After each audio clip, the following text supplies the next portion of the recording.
Oh, hey, how's it going, everybody? It's Michael Boyd. I'm here.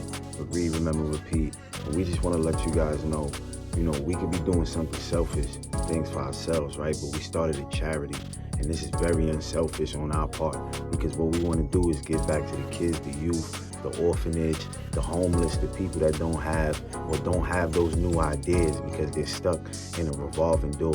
So what we want you guys to do is definitely reach out to us.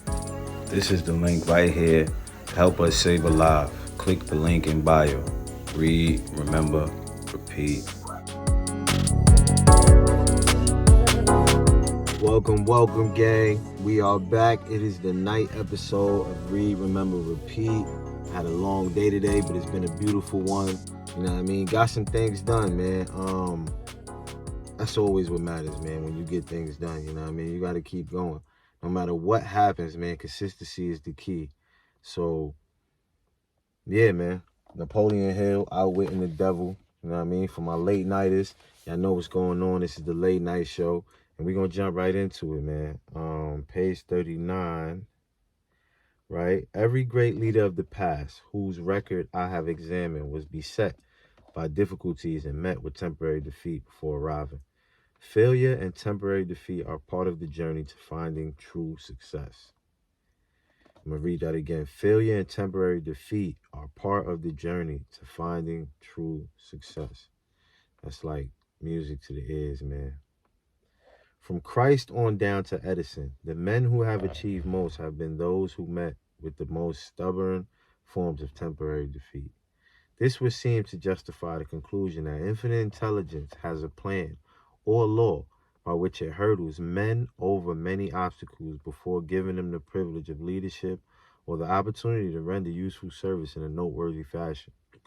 I would not wish to be, again, subjected to the experiences through which I passed during the fateful Christmas Eve in 1923, and since, on that eventful evening when I walked around the schoolhouse in West Virginia and fought that terrible battle with fear, but all the wealth in the world would not induce me to divest myself of the knowledge I have gained from those experiences. Faith has a new meaning to me. I repeat that I do not know exactly what the other self is, but I know enough about it to lean upon it in the spirit of absolute faith in times of difficulty. When the ordinary reasoning faculty of my mind seems to be inadequate for my needs, the economic depression which started in 1929 brought misery to millions of people. But let us not forget that the experience also brought many blessings, not the least of these being the knowledge that there is something infinitely worse than being forced to work. It is being forced not to work in the main. That depression was more of a blessing than it was a curse. If analyzed in the light of the changes it brought to the minds of those who were wounded by it, the same is true of every experience which changes men's habits and forces them to turn to the great within for the solution of their problems. There is something infinitely worse than being forced to work. It is being forced not to work. In the main, that depression was more of a blessing than it was a curse, if analyzed in the light of the changes it brought. Is Hill being harsh here, or is he looking beyond the immediate cause and effect of economic disaster to the underlying spiritual result that comes from a true crisis? Can our present economic travails be more of a blessing than a curse? Can economic hardships such as the loss of a job be a blessing in disguise? Perhaps yes, if the result is the awakening of an entrepreneurial spirit and the creation of a new business.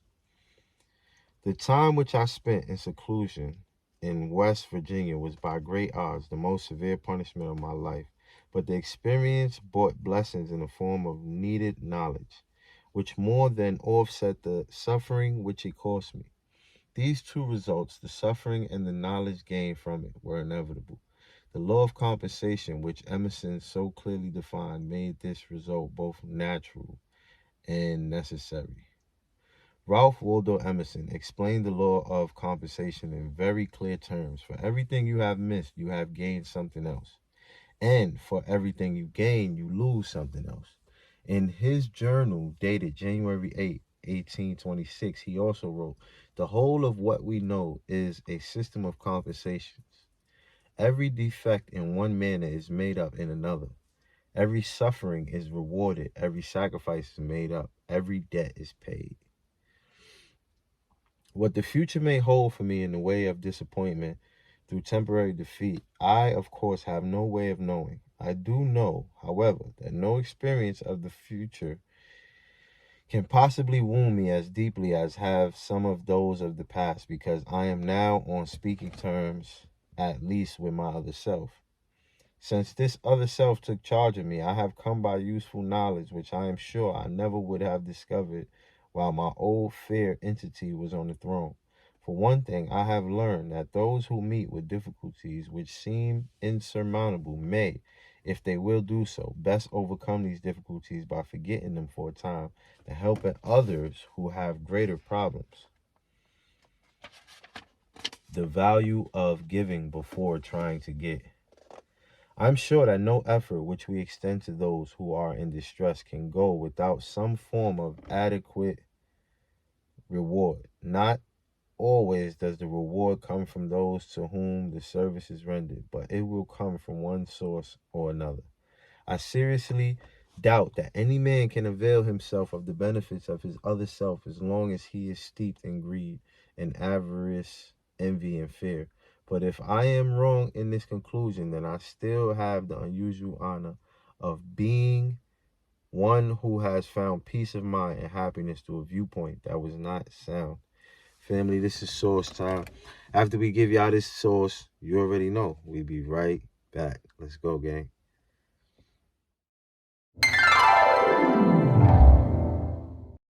Strength, leadership, power, authority, guidance, patience are God's gift to us as men. We have to cherish that, not abuse it.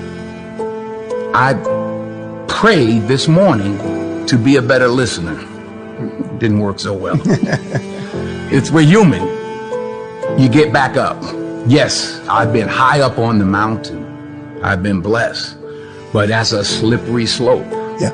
And it's lonely up there. Yeah. You know, people don't know that side of it.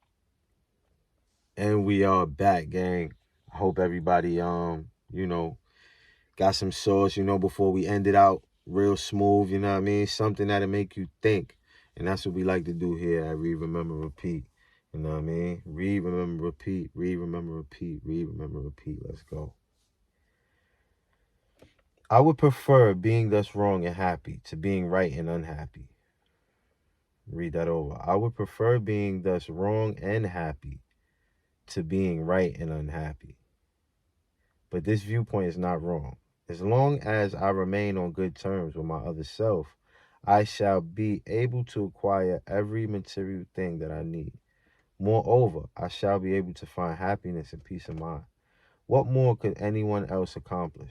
The sole motive which inspired me to write this book was a sincere desire to be helpful to others by sharing with them as much as they may be prepared to accept of the stupendous fortune which became mine the moment I discovered my other self. This fortune, happily, is one that cannot be measured in material or financial terms alone, because it is greater than everything which such things represent.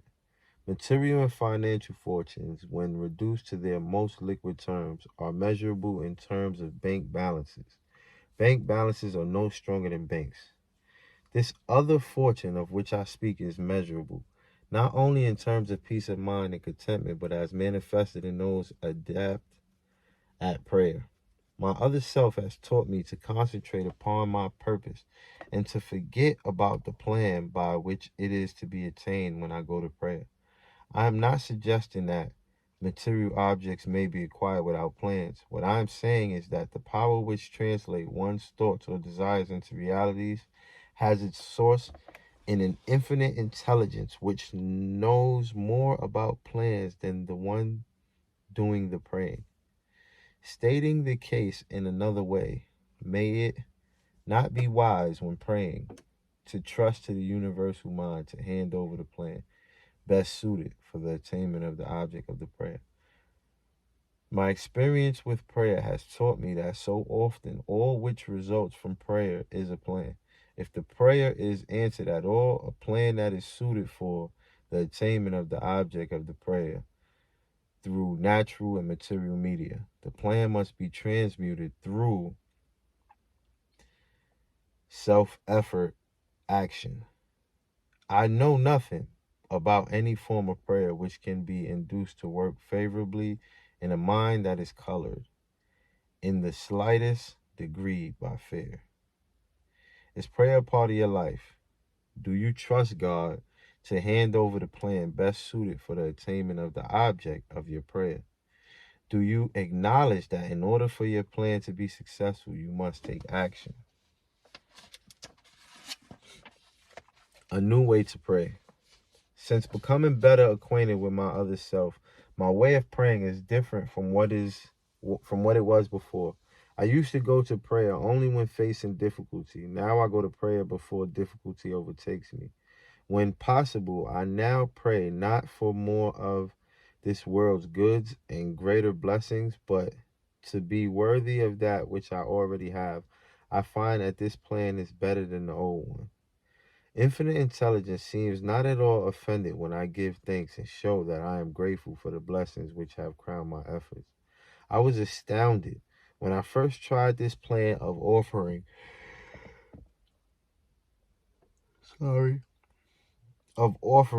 a prayer of thanks for what I already possessed, to discover what a vast fortune I had owned without being appreciative of it. For example, I discovered that I possessed a sound body which had never been seriously damaged by illness. I had a mind which was reasonably well balanced. I had a creative imagination, through which I could render useful service to great numbers of people. I was blessed with all the freedom I desired in both body and mind. I possessed an imperishable desire to help others who were less fortunate. I discovered that happiness, the highest aim of mankind, was mine for the taking. Business depression or no business depression. Last but by no means least, I discovered that I had the privilege of approaching infinite intelligence, either for the purpose of offering thanks for what I already possessed or to ask for more and for guidance. It may be helpful for every reader of this book to take inventory of his or her intangible assets, such an inventory may disclose possessions of priceless values. May we all make an inventory of our blessings in life and give thanks for every gift that we have been given. I know that when I am at a low point in my life, I force myself to think of my family and friends and the blessings they have brought to my life. It is the quickest path up and puts my temporary setbacks into perspective. Family, it's all about being grateful, man. You know what I mean? Yeah, man, find things that you're grateful for and just let it work, man. Life is good, God is good. You know, the infinite intelligence is better than us. You know what I mean? So that's what I want to leave with y'all. Remember, repeat. We'll be back tomorrow with another episode. Catch y'all in the AM 100 Gang.